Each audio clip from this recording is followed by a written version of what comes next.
এটা হচ্ছে হাজী মোহাম্মদ দানেশ বিজ্ঞান ও প্রযুক্তি বিশ্ববিদ্যালয় এলাকা। তো এটার সামনে রাস্তায় যে মেন রাস্তা হাইওয়েতে প্রচুর পরিমাণে ভিড়। তো দেখি কয়টা বিট রয়েছে। এই যে পার হচ্ছে, এটা হচ্ছে 1 নম্বর বিট। এটা হচ্ছে দিনাজপুর থেকে যাওয়ার পথে। তো 1 নম্বর বিট পার হইলাম। সামনে একটা গেট রয়েছে। তারপরে একটু সামনে গেলে আরও বিট, মানে অনেকগুলো বিট রয়েছে। একটা বিট পার হইলাম।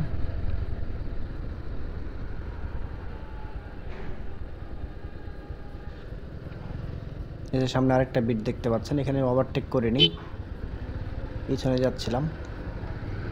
এই যে আরেকটা বিট, তো 2 নম্বর বিট পার হইলাম। মেন গেটে কিন্তু এখনো আসিনি, তো সামনে কিন্তু মেন গেট। এই যে এটা হচ্ছে মেন গেট। মেন গেটের সামনে আরেকটা বিট, এই সামনেই এই দেখতে পাচ্ছেন, এটা পার হইলাম। তো 3 নম্বর বিট পার হইলাম। 3টা বিট অলরেডি পার হয়ে গেছি। তো 500 মিটার রাস্তা আর কি, এর মধ্যে কতগুলো বিট সেটা আপনাকে দেখিয়ে দিচ্ছি। 500 মিটার বা 400 মিটার রাস্তা হবে। তো এই যে আরেকটা বিট, তো এটা নিয়ে 4 নম্বর বিট পার হইলাম। দেখতে পাচ্ছেন 4 নম্বর বিটটাও ক্রস করে ফেলছি। এখানে বিট দেওয়ার কারণও রয়েছে। এই যে সামনে আরেকটা বিট দেখতে পাচ্ছেন, তো এই বিটগুলো হচ্ছে থাকলে মানুষ একটু স্লো যায়।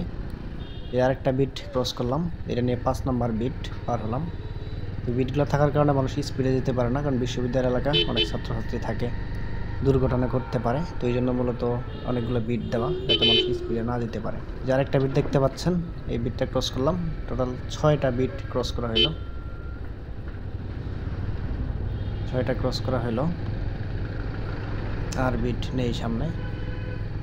তো টোটাল 6টা বিট রয়েছে হাজী মোহাম্মদ দানেশ বিজ্ঞান ও প্রযুক্তি বিশ্ববিদ্যালয় দিনাজপুর। তো 6টা বিট পার হয়ে এখান দিয়ে যেতে হয়। তো এখানে যারা ড্রাইভ করবেন অবশ্যই একটু সাবধানতার সাথে ড্রাইভ করবেন।